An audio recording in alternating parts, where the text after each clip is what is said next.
And speaking of hairlines, a lot of people will ask, what happens if I continue to lose my hair after a session? Then what do I do? And I love this question. Okay, so what I do a lot with people, obviously, who have hair in that circumstance is a density treatment. So I like to do more of an anti-aging treatment because with male pattern baldness and female pattern baldness, there's certain areas that you're going to lose hair. And depending on what your age is, I usually do anticipate you losing more hair.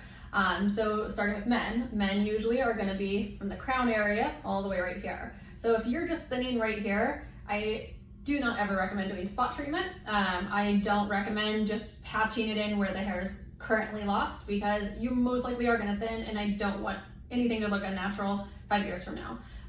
So I always take that in consideration. So when I'm doing density, it doesn't matter if you have hair in certain patches, I'm going to be covering this whole area here. So if you continue to lose hair, usually you actually don't really notice because it's blended in so well. You know, if you decide to shave your head 5 years from now, it's still going to look completely natural, just like it blends with the rest and you have a full head of hair that just buzzed.